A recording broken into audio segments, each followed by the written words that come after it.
أعوذ بالله من الشيطان الرجيم بسم الله الرحمن الرحيم السلام عليكم ورحمة الله وبركاته إن الحمد لله والصلاة والسلام على رسول الله وعلى آله وصحبه ومن والاه اللهم صل وسلم على سيدنا محمد الفاتح لما أغلق والخاتم لما سبق والناصر الحق بالحق والهادي إلى صراطك المستقيم وعلى آله وصحبه حق قدره ومقداره العظيم أما بعد.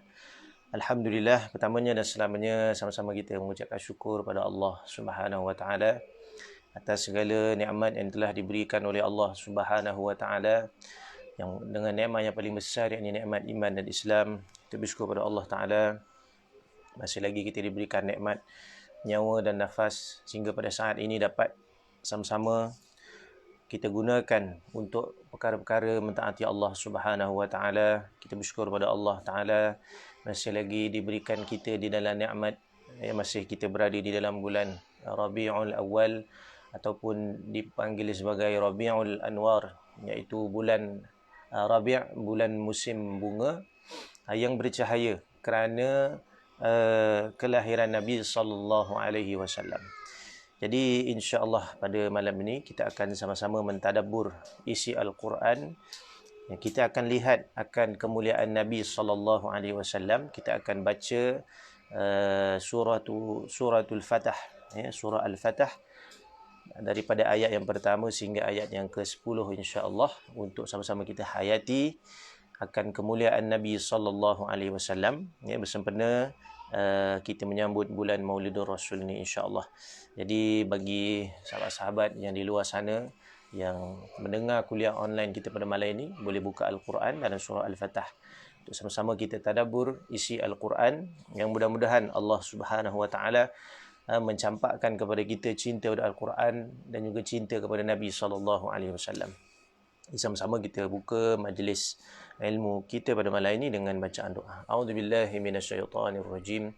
Bismillahirrahmanirrahim. Nawaina ta'alluma wa ta'lim wa tadhakkura wa tadhkir wa naf'a wal intifa' wal ifadata wal istifadah wal hatha 'ala tamassuki bi kitabillah wa sunnati rasulih wa du'a ila al-huda wa dalalata 'ala al-khair ibtigha'a wajhillah wa mardatihi wa qurbihi wa thawabihi. Allahumma amin. Allahumma rizqna hidayatan lis-shawab wa sidqan fil qaul wa ikhlasan fil niyati wal amal. Alhamdulillah. Sama-sama kita mulakan pengajian kita malam ini dengan berselawat kepada Nabi sallallahu alaihi wasallam. Mudah-mudahan kita hidupkan hati kita, jiwa kita dengan kecintaan kita pada Nabi sallallahu alaihi wasallam. Jadi sama-sama kita berselawat, insya-Allah kita baca selawat sebanyak 3 kali dan kita akan sama-sama memulakan majlis pada malam ini. Allahumma salli ala sayyidina Muhammad النبي الأمي وعلى آله وصحبه وبارك وسلم. اللهم صل على سيدنا محمد النبي الأمي وعلى آله وصحبه وبارك وسلم. اللهم صل على سيدنا محمد النبي الأمي وعلى آله وصحبه وبارك وسلم. Jadi tuan-tuan muslimin muslimat, anak-anak yang dirahmati Allah Subhanahu wa taala, sahabat-sahabat yang menonton pada malam ini, sama-sama kita melihat dalam Al-Quran surah Al-Fatah, iaitu surah berkenaan dengan pembukaan, surah berkenaan dengan kemenangan, yang mana Allah Subhanahu wa taala menyebutkan, berfirman dalam surah ini berkaitan dengan janji Allah Subhanahu wa taala khususnya kepada mereka-mereka yang berpegang teguh dengan tali Allah Subhanahu wa taala. Mereka-mereka yang mengikat janji bersama dengan Nabi sallallahu alaihi wasallam. Mereka-mereka itu orang-orang yang beriman kepada Allah. Dan kita akan lihat nanti di dalam ini berkenaan dengan pribadi Nabi sallallahu alaihi wasallam. Sama-sama kita baca. Kita akan mulakan dengan basmalah dan kita akan masuk kepada ayat yang pertama dan seterusnya. A'udzu billahi minasy syaithanir rajim. Bismillahirrahmanirrahim. إنا فتحنا لك فتحا مبينا ليغفر لك الله ما تقدم من ذنبك وما تأخر ويتم نعمته عليك ويهديك صراطا مستقيما وينصرك الله نصرا عزيزا هو الذي أنزل السكينة في قلوب المؤمنين ليزدادوا إيمانا مع إيمانهم ولله جنود السماوات والأرض وكان الله عليما حكيما Inna fatahna laka fatham mubina. Sesungguhnya kami telah memberikan kepadamu kemenangan. Fatham mubina dengan kemenangan yang jelas. Yakni Allah Subhanahu Wa Taala memberikan kemenangan kepada baginda Nabi SAW dan juga para sahabat ketika itu. Kemenangan kalau kita lihat di dalam tafsir bagaimana Nabi SAW ketika dalam perjalanan melaksanakan umrah, maka Nabi SAW bersama dengan 1,200 orang sahabat telah tertahan di Hudaybiyah. Telah tertahan di Hudaybiyah. Dan ketika itu berlakunya perjanjian Ridwan ataupun Bai'atul Ridwan, dan juga seterusnya berlaku perjanjian Hudaybiyah, yang mana dalam perjanjian Hudaybiyah ini banyak memihak kepada pihak musyrikin Mekah, yang menyebabkan umrah pada tahun itu tidak dapat dilaksanakan sehingga baginda Nabi SAW dan juga para sahabat pulang semula ke Madinah Al-Munawwarah.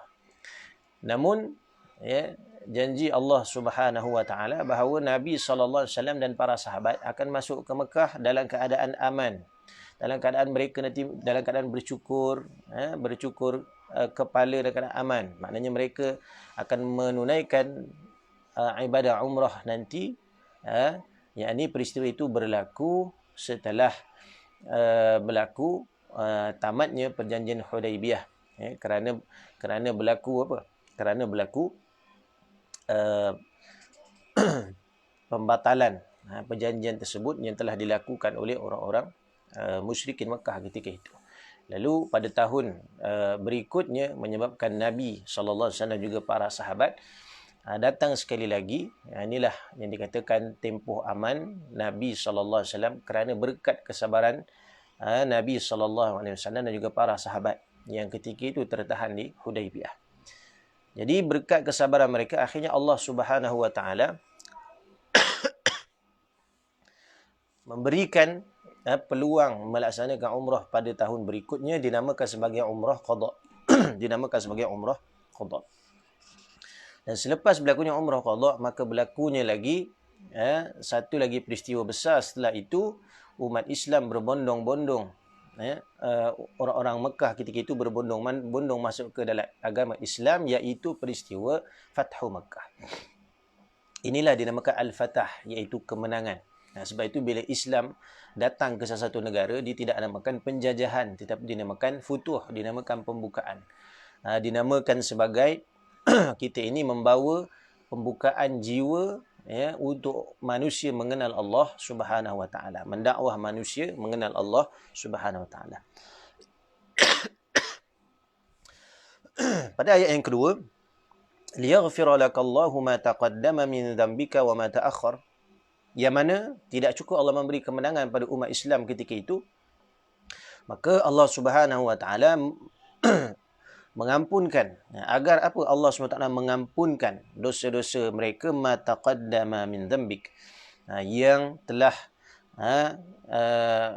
lalu daripada dosa-dosa kamu, wa ma ta'akhkhar, dan yang akan datang, wa yutimma ni'matahu 'alaik, dan Allah Subhanahu Wa Taala menyempurnakan nikmat-nikmatnya.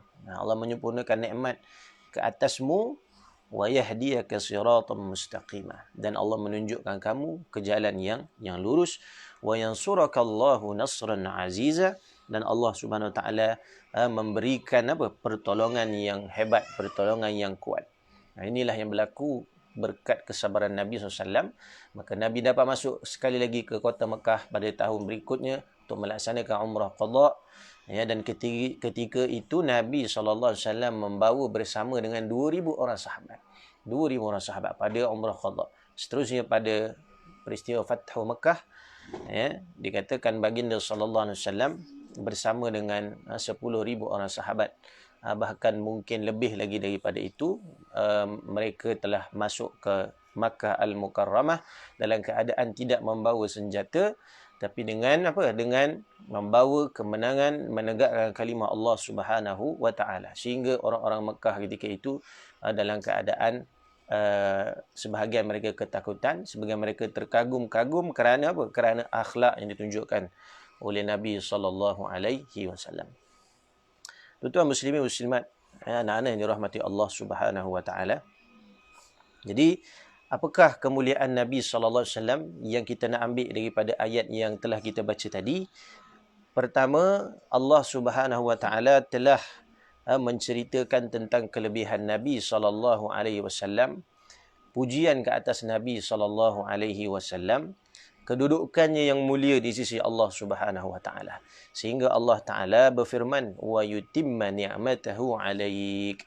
Wa yutimma ni'matahu 'alaik. Itu yang pertama tadi kita nak lihat, apa yang Allah Taala muliakan Nabi sallallahu alaihi wasallam itu, iaitu dengan Allah Subhanahu wa taala menyebutkan di dalam Al-Quran, wa yutimma ni'matahu, dengan Allah menyempurnakan nikmat ke atasnya, kepadamu. Allah Taala menyempurnakan nikmatnya kepadamu. Nikmatnya kepadamu. Apa nikmat yang paling besar? Kata ulama adalah nikmat diutuskan Nabi sallallahu alaihi wasallam. Kalau tak kerana Nabi sallallahu alaihi wasallam ni, maka kita pun tak kenal Allah Subhanahu wa taala. Kita tidak akan kenal akan pencipta kita. Kita tidak akan merasai kemanisan ibadah. Kita tidak akan dapat nikmat agama Islam ini kalau tidak kerana perjuangan Nabi sallallahu alaihi wasallam. Jadi itulah yang dikatakan oleh ulama-ulama dalam mentafsirkan ayat ini, maknanya nikmat yang sangat hebat, ataupun kelebihan daripada Allah. Sehingga dalam surah di dalam ayat yang lain Allah Subhanahu wa taala berfirman, qul bi fadlillahi wa bi rahmatih. Katakanlah dengan kelebihan Allah Subhanahu wa taala, wa bi rahmatih, dan dengan rahmatnya. Fa bidzalika falyafrahu. Maka dengan itu hendaklah kamu bergembira dengan nikmat yang telah diberikan oleh Allah Subhanahu wa taala. Apakah nikmat itu? Itulah yang disebut tadi oleh Allah Taala. Pertama, fadlillah, kelebihan yang Allah Taala beri, kelebihan yang Allah Subhanahu wa taala beri, iaitu dengan kelahiran Nabi sallallahu alaihi wasallam, wa bi rahmatih, dan juga dengan rahmat Allah Subhanahu wa taala. Dengan rahmat Allah Subhanahu wa taala, apa dia? Iaitu Nabi sallallahu alaihi wasallam itu diutus, bukan sahaja diutus kepada kita, tetapi kepada semua makhluk, sebagai satu tanda rahmat Allah Subhanahu wa taala. Wa ma arsalnaka illa rahmatal lil alamin. Dan tidak kami utuskan kamu wahai Muhammad melainkan rahmat bagi seluruh alam ini. Seluruh alam, termasuk alam manusia, alam jin, alam malaikat, alam tumbuhan, alam haiwan, alam segala macam alam. Kan itulah tuan-tuan muslimin muslimat yang dirahmati Allah Subhanahu wa taala, dalam ayat ini meneguhkan lagi daripada ayat yang lain yang telah diberikan oleh Allah Subhanahu wa taala, yang telah Allah firmankan, wa yutimma ni'matahu, menyempurnakan akan nikmatnya, yakni nikmat perutusan Nabi sallallahu alaihi wasallam. Itulah yang dikatakan oleh ulama, kedudukan baginda sallallahu alaihi wasallam itu diangkat sejak di dunia lagi dengan adanya pertolongan daripada Allah Subhanahu wa taala. Dengan adanya pertolongan daripada Allah Subhanahu wa taala. Jadi tuan-tuan muslimin muslimat yang dirahmati Allah Subhanahu wa taala, Jadi kalau kita lihat dalam ayat yang seterusnya, Allah SWT memberikan pertolongan, memberikan pembukaan dan memberikan keampunan. Sebab itu kalau kita sebenarnya mengingat Nabi SAW, berselawat kepada Nabi SAW, maka kita akan mendapat keampunan daripada Allah Subhanahu Wa Taala secara automatik. Secara automatik kita akan mendapat keampunan daripada Allah Subhanahu Wa Taala. Kerana kalau kita lihat dalam makna selawat itu sendiri adalah doa. Selawat itu adalah doa. Selawat itu yang pertama, bila kita selawat, innallaha wa malaikatahu yusalluna 'alan nabi. Sesungguhnya Allah Subhanahu Wa Taala dan para malaikatnya, para malaikatnya yusalluna 'alan nabi, berselawat. Bila kata yusalluna, fa'ilul mudhari', fa'il perbuatan yang berterusan, maksudnya Allah dan para malaikat sejak azali dahulu, sejak azali sehinggalah kepada satu masa ditetapkan oleh Allah, itu sentiasa berselawat kepada Nabi SAW. Sehingga para ulama mengatakan cukuplah selawat daripada Allah Ta'ala itu. Dan juga nak kata selawat daripada Allah ni, maknanya Allah memberi rahmat, Allah memberi fadilat, Allah memberi segala-galanya kelebihan yang ada kepada baginda SAW, manzilatan, kedudukan yang tinggi, maqamul mahmud, suatu kedudukan yang terpuji. Maka satu selawat daripada Allah itu, kata ulama, rahmatnya telah menebar ke seluruh alam ini. Ini kan lagi selawat, ini kan itu saja sudah memadai. Karena itu Nabi SAW tidak memerlukan selawat kita, memadai selawat daripada Allah dan para malaikat. Tetapi kitalah yang kena berselawat kepada Nabi SAW. Pertama, selawat yang kita baca itu akan menyebabkan apa? Memantulnya rahmat, kerana adanya diri Nabi SAW. Rahmat akan memantul. Kerana apa? Keberkatan Nabi SAW. Sebab itu Nabi SAW sebut dalam hadis, man salla alayya salatan wahidah, siapa yang berselawat kepadaku dengan satu selawat, sallallahu biha ashran, maka Allah Subhanahu Wa Taala akan berselawat kepadanya 10 kali. Allah memberinya rahmat 10 kali. Allah memberinya keampunan 10 kali. Allah mengkabulkan hajatnya 10 kali. Itu selawat daripada Allah. Kemudian selawat juga bermaksud memohon keampunan. Kerana selawat daripada malaikat kepada Nabi SAW itu adalah berbentuk apa? Memohon keampunan. Walaupun Nabi itu maksum, tidak ada dosa, bukanlah bermaksud malaikat itu memohonkan istighfar kerana Nabi ada dosa, tidak. Tapi menunjukkan akan kemuliaan Nabi yang sangat tinggi, sehingga tidak ada dosa pun tetap diminta ampunkan oleh para malaikat. Ini sebab itu kita berselawat, maka malaikat juga akan berselawat memohon keampunan, memohon keampunan kepada Allah untuk kita. Jadi dalam selawat tu ada 3 ibadah, kata ulama. Pertama, mendapat rahmat daripada Allah. Yang kedua, mendapat keampunan daripada Allah. Dan dikira kita ni sebagai orang-orang yang yang bertasbih, yang menghubungkan hubungan kita dengan Allah dan hubungan dengan Rasulullah sallallahu alaihi wasallam. Jadi itulah yang pertama kita nak sebutkan tadi, berkenaan dengan apa? Berkenaan dengan mulianya Nabi SAW, sehingga Allah sebut dia sebagai kami sempurnakan nikmatnya. Maknanya Nabi adalah penyempurna. Dipanggil sebagai musyafa', orang yang memberi kesempurnaan atau memberi syafaat, pertolongan. Memberi pertolongan. Sebab itu Nabi SAW ini, kalau kita lihat, Allah mengkhususkan kepada Nabi SAW ini dengan penurunan Al-Quran kepada Nabi SAW. Quran itu diturunkan kepada Nabi SAW yang menjadi panduan kepada umatnya. Bukan kata Quran itu turun kepada Nabi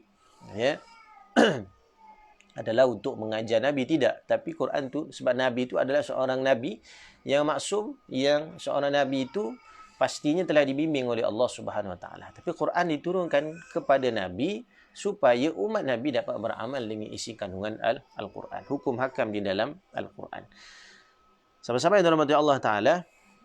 Pada ayat yang keempat, huwallazi anzala sakinata fi qulubil mu'minina liyazdadu imanan ma'a imanihim Walillahi junudus samawati wal ard wa kana Allahu aliman hakima. Ya. Jadi pada ayat yang keempat ni kita lihat ketika Allah Subhanahu wa taala melihat kesabaran Nabi sallallahu alaihi wasallam, melihat kesabaran para sahabat, ya, maka Allah Subhanahu wa taala memberikan apa? Memberikan ketenangan. Waktu tu nak pergi umrah, kita dah sebut tadi, dalam peristiwa nak pergi menunaikan umrah, tak dapat melaksanakan umrah, mereka bersabar. Dalam waktu yang sama, Nabi SAW menghantar Sayyidina Uthman ketika itu ke Mekah, tidak lain dan tidak bukan sebagai satu utusan bertemu dengan Abu Sufyan, yang mana Abu Sufyan ini merupakan apa? Merupakan sepupu kepada Sayyidina Uthman. Ya. Dan takdir Allah Subhanahu wa taala, Sayyidina Uthman duduk di Mekah lebih kurang dalam 3 hari tapi tak balik-balik, menyebabkan kerisauan kepada para sahabat. Menyebabkan kerisauan kepada para sahabat. Jadi tiba-tiba datang satu berita, satu utusan mengatakan bahawa Sayyidina Uthman telah dibunuh. Ini lagi membangkitkan rasa kemarahan. Ya, sedangkan para sahabat ketika itu daripada Madinah dah bermiqat di Dhul Hulaifah. Bayangkan dalam keadaan ihram, ya, takkan kita nak buat satu perkara yang boleh membatalkan ihram. Ya. Jadi bagaimana Nabi mengawal para sahabat ketika itu dalam keadaan yang sangat ramai, 1,200 orang dipimpin oleh Nabi sallallahu alaihi wasallam. Dalam masa yang sama di Hudaibiyah kekurangan air, ya, dalam waktu yang sama kalau kita lihat berlaku pula pertembungan dengan orang-orang musyrikin yang banyak soal, yang tak bagi masuk Mekah, sedangkan jarak antara Hudaibiyah dengan Mekah itu bukan setengah jam saja. Itu dalam kalau kita naik kenderaan lah, ya. Maknanya dah sangat hampir dengan Mekah, tinggal nak masuk saja. Tapi oleh kerana, ya, orang-orang musyrikin ketika itu tak bagi untuk masuk ke Mekah, maka Allah Subhanahu wa taala mentakdirkan apa? Mereka duduk beberapa hari, hampir seminggu, dan akhirnya mereka tidak dapat melaksanakan umrah pada tahun tersebut. Ya, sahabat-sahabat yang dirahmati Allah Subhanahu wa taala.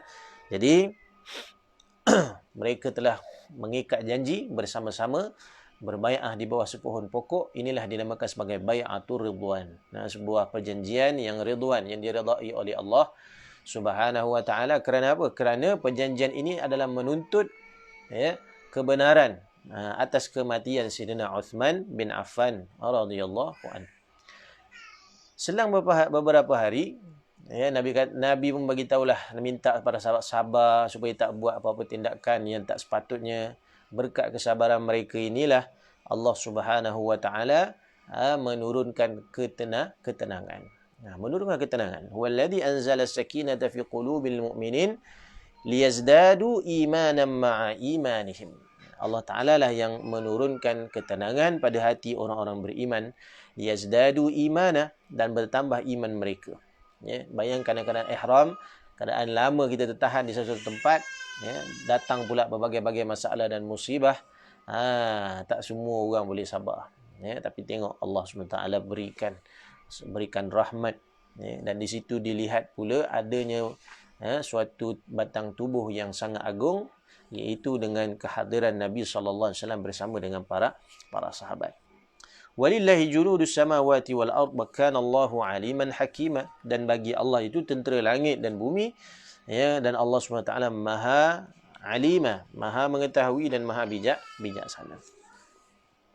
Jadi ya, kalau kita nak lihat lagi, dalam surah ini juga menyebut tentang kemuliaan baginda sallallahu alaihi wasallam.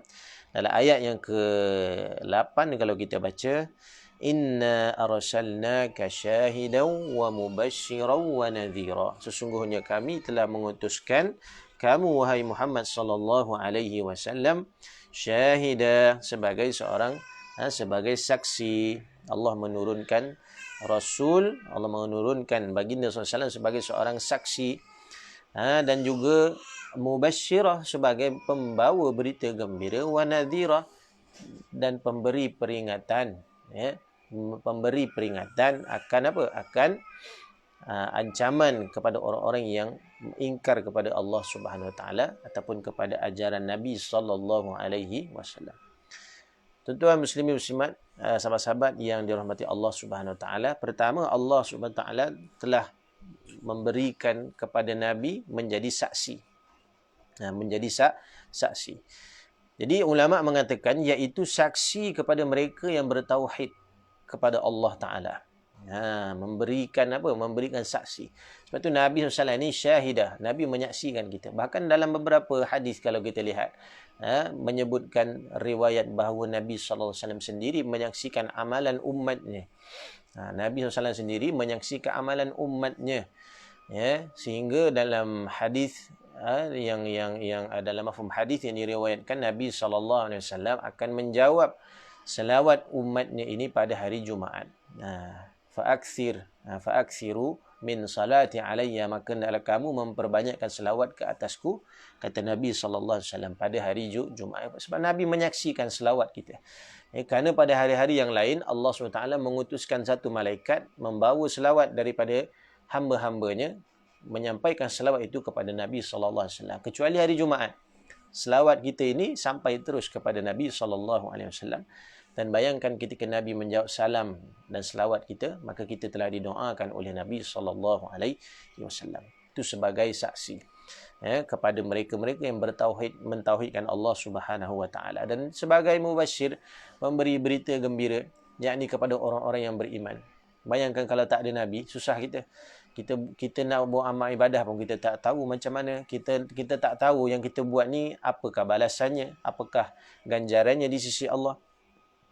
Dan juga nadhira sebagai pemberi peringatan, yakni pemberi ancaman azab Allah, yakni terhadap musuh-musuh Allah. Ini suatu kemuliaan yang Allah letakkan secara umumnya yang ada dalam Al-Quran, yang kita baca pada ayat yang ke-8 tadi. Yang kita baca pada ayat yang ke-8 tadi sebagai saksi. Ini sangat penting. Dan dalam riwayat hadis yang lain dikatakan Nabi SAW itu dibentangkan amal umatnya pada hari Khamis. Maknanya Nabi tahu apa kita buat. Sekiranya kita buat yang baik dalam mafhum hadis, maka Nabi fahamillah, Nabi akan memuji Allah. Sekiranya kita buat benda yang tak baik, Nabi akan mohonkan keampunan kita kepada Allah Subhanahu Wa Taala. Nabi mohonkan. Sebab itu kita ini sebagai khaira umat yang terbaik, kena usaha buat yang paling baik kepada Nabi SAW. Kata sebagian ulama, kalau kita tak boleh menggembirakan Nabi SAW, jangan sedihkan Nabi. Kalau kita tak boleh gembirakan Nabi SAW, jangan sedihkan Nabi SAW. Kita usaha buat benda yang boleh, kalau mampu, menggembirakan Nabi SAW. Banyak perkara yang menyebabkan Nabi bangga dengan umatnya. Antaranya buat kerja Nabi dan Rasul. Sampaikan seperti mana yang Nabi sampaikan. Kemudian pada ayat yang seterusnya, kalau kita lihat bagaimana Allah Subhanahu Wa Taala menyebutkan tentang Allahumma salli ala sayyidina Muhammad. Nabi SAW itu antaranya diutus supaya kamu beriman kepada Allah. Litu'minu billah. Allah mengutuskan kamu, wahai Nabi Muhammad SAW. Tadi kita sebut syahidan wa mubasyiran wa nadhira, litu'minu billah, supaya kita orang yang beriman benar-benar beriman kepada Allah dan Rasulnya, wa tu'azziruhu, dan juga menguatkan agamanya, wa tuwaqqiruhu wa tusabbihuhu, samalah maknanya, kita memuliakannya, Nabi itu menguatkan kita, menguatkan agamanya, agama Allah, memuliakan Allah dan bertasbih, wasabbihuhu bukratan wa asila, dan juga bertasbih kepadanya ni pada Allah Subhanahu Wa Taala. Inilah yang dipanggil kita ini sebagai ummatan wasata, umat yang pertengahan, litakunu syuhada, yang akan menjadi syuhada. Kata ulama, syuhada ini bukan orang mati syahid, tapi syuhada ini adalah mereka yang menyaksikan, ataupun mereka yang menjadi saksi, mereka menjadi saksi di akhirat akan umat-umat yang lain. Macam mana kita boleh jadi saksi pada umat-umat yang lain sedangkan kita tak hidup di zaman dulu? Inilah kelebihan yang ada pada umat ini. Kalau kita baca dalam riwayat-riwayat hadis, kita akan temui bahawa nanti di hari kiamat bagaimana Allah memuliakan umat ini kerana memuliakan Nabi kita Nabi SAW, dengan Allah meninggikan kedudukan umat ini. Ya, dalam riwayat dikatakan umat ini akan berada di satu tempat yang tinggi, dan di bawah itu adalah umat-umat manusia yang lain, ini sebelum daripada ini. Dan kita akan menjadi saksi kepada umat-umat terdahulu akan keimanan mereka terhadap nabi-nabi mereka. Bahkan umat inilah, umat Nabi SAW ini menjadi saksi akan kerja dakwah nabi-nabi terdahulu. Macam mana kita boleh tahu, Ustaz? Ini dah special kita nak cerita ni. Ya, sedangkan yang kita tahu adalah kerja dakwah ataupun keusaha yang dibuat oleh Nabi SAW, para sahabat, para alim ulama kita. Ya, iaitu dengan kita membaca Al-Quran. Inilah tujuan yang Allah menurunkan Al-Quran sebagai hujah dan dalil yang kita akan guna nanti di hadapan Allah Subhanahu wa taala, litakunu syuhada, supaya menjadi saksi. Ya, akan ditanya setiap nabi dan rasul, akan ditanya kepada setiap umat, adakah nabi ini melakukan kerja dakwahnya? Maka akhirnya mereka meminta saksi, ya, dan saksi itu adalah daripada umat Nabi sallallahu alaihi wasallam. Kita jadi saksi. Ya. Dalam riwayat juga dikatakan ketika Nabi Nuh ditanya oleh Allah Subhanahu wa taala, wahai Nuh, adakah engkau telah menyampaikan dakwah? Ya. Maka Nabi Nuh mengatakan, Nabi Nuh alaihi salam mengatakan, ya, saya telah menyampaikan dakwah. Allah minta datangkan bukti, maka dia datangkan kaumnya. Maka kaum Nabi Nuh mengatakan Nabi Nuh tidak menyampaikan dakwahnya. Maka tak pelik tu. Ya, mungkin dulu ada yang menderhaka pada Nabi Nuh, ada sebahagian yang menjadi pengikut Nabi Nuh alaihi salam. Akhirnya Allah minta lagi. Mana bukti lagi? Bukti. Maka didatangkan umat Nabi sallallahu alaihi wasallam, dan kitalah yang mengesahkan bahawa Nabi Nuh telah menjalankan kerja dakwahnya, telah menjalankan usaha agamanya kepada umatnya berdasarkan kepada surah yang telah kita baca di dalam Al-Quran. Inilah keistimewaan yang ada pada apa? Yang ada pada umat Nabi sallallahu alaihi wasallam. Dan juga disebutkan dalam riwayat, Ja'far bin Muhammad berkata, antara kesempurnaan nikmat ke atas Nabi sallallahu alaihi wasallam ialah Allah SWT menjadikan baginda sebagai kekasihnya. Nabi ini jadi Habibullah, kekasih Allah, yang dekat dengan Allah.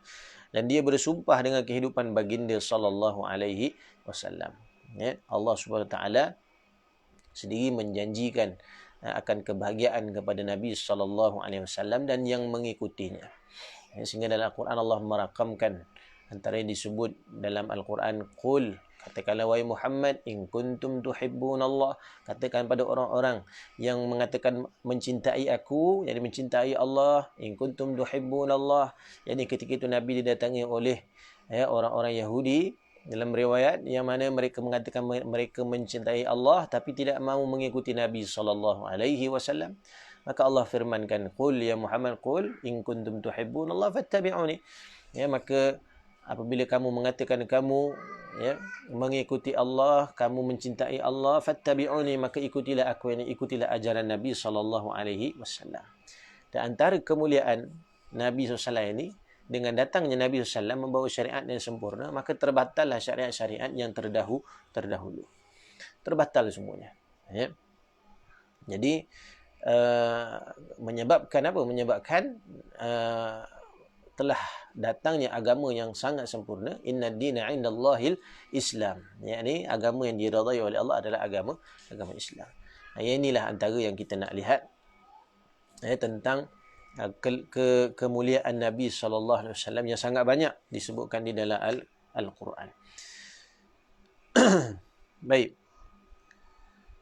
Dan juga disebutkan tentang ayat yang seterusnya, insya-Allah, sebelum kita berhenti ini.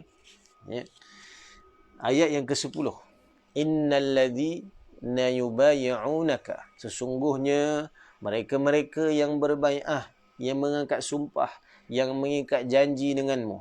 Innama yubayyi'unallah, yakni antara mereka-mereka yang berbai'ah dengan kamu ketika mana perjanjian Ridwan tersebut, mereka mengikat janji, sebenarnya mereka itu mengikat janji apa? Innama yubayyi'unallah, sesungguhnya mereka telah mengikat janji dengan Allah. Yadullahi fawqa aydihim, maknanya kekuasaan Allah di atas segala kekuasaan mereka. Faman nakatha fa innama yankuthu ala nafsih. Jadi wa man awfa bima ahada alaihi Allah fasayutihi ajran 'azima. Sesiapa yang Allah SWT sebut apa dia? Mereka yang telah beri janji setia, maka mereka yang siapa yang melanggar janji setianya, maka bahayanya, maka mereka sendiri akan menerima bahaya. Fa inna man yankuthu ala nafsihi wa man aufa, dan siapa yang menunaikan bima ahada alaihi Allah, yang apa yang telah mereka janjikan kepada Allah, maka Allah Taala fasayutihi ajran azima, Allah Taala lah yang akan memberikan ganjaran yang apa? Ganjaran yang apa? Ganjaran yang agung, ganjaran yang besar. Ini sahabat-sahabat, tuan-tuan muslimat dirahmati Allah. Kedudukan Nabi SAW itu sangat tinggi. Kerana itu kita sebagai umatnya, kena berbangga dengan Nabi kita. Kena menghidupkan Nabi SAW. Hayyun fi qulubina. Kita hidupkan Nabi dalam hati kita. Dalam hati, dalam rumah kita, kita kena baca sirah Nabi, baca hadis Nabi, baca kisah-kisah Nabi. Kerana mencintai Nabi SAW itu membawa kepada cinta Allah. Tak ada istilah orang kata nak buat apa kita cinta Nabi sangat, nak buat apa kita puji Nabi sangat. Mukjizat Nabi SAW dipuji macam mana pun, dicintai macam mana pun, tetap Allah jaga. Tidak dianggap Nabi SAW ni sebagai Tuhan. Tetap tidak akan dianggap.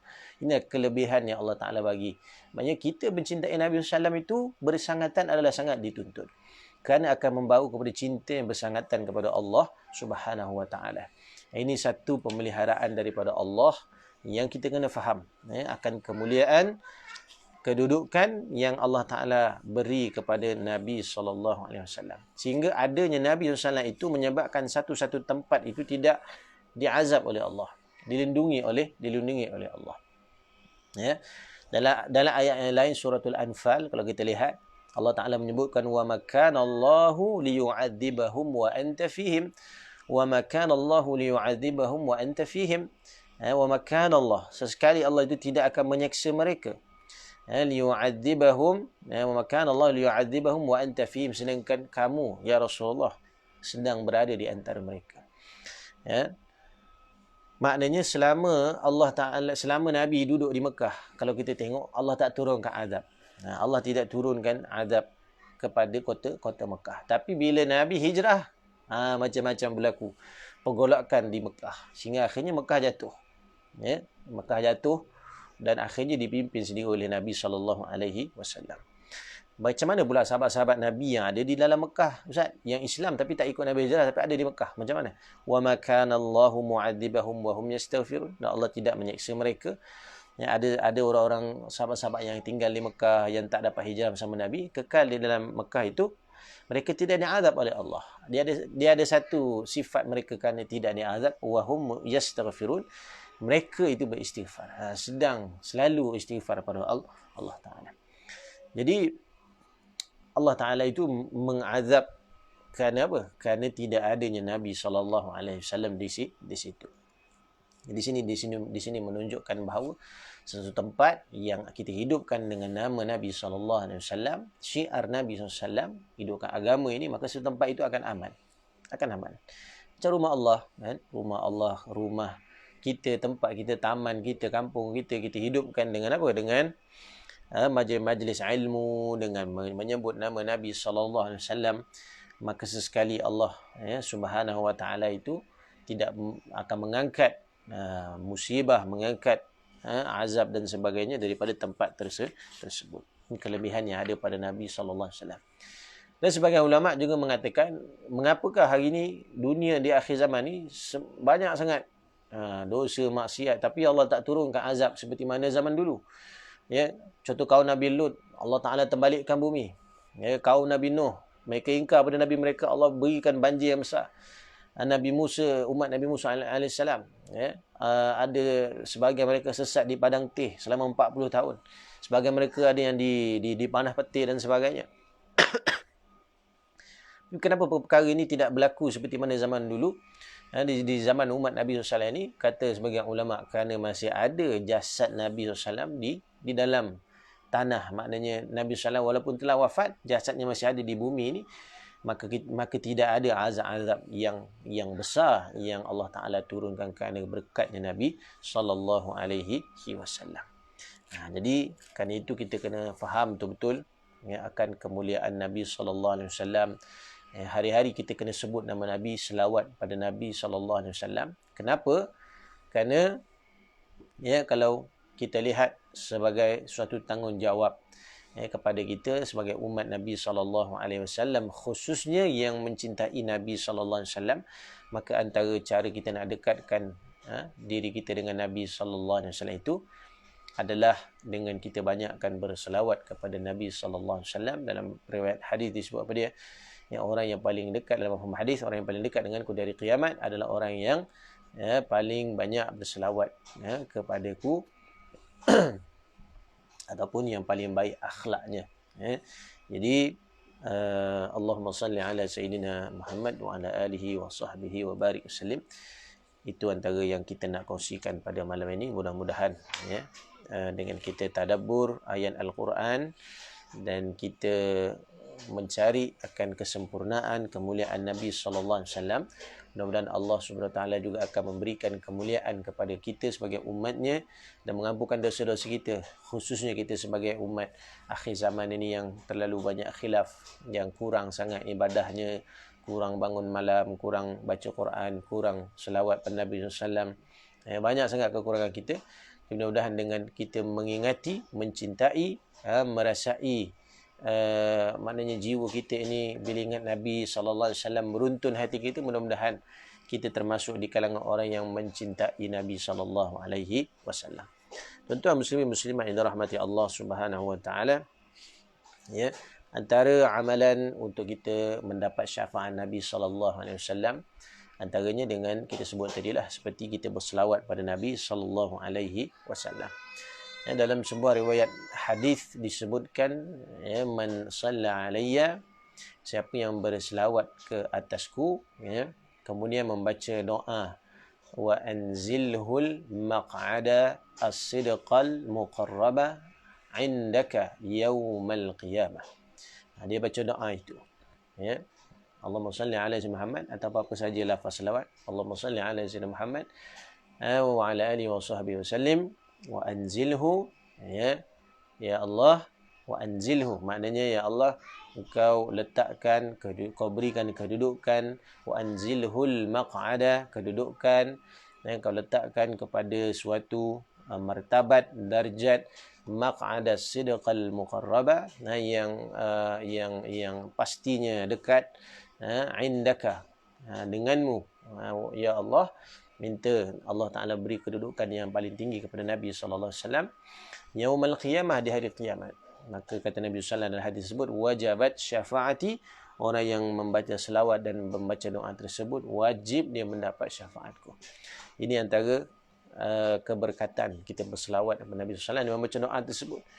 Yang kedua, yang melayakkan kita mendapat syafaat Nabi sallallahu alaihi wasallam sekurang-kurangnya disebut dalam riwayat hadis, iaitu membaca selawat sehari 10 kali. 10 kali. Tapi kita ni kalau sehari ada RM10 tak cukup, tuan-tuan.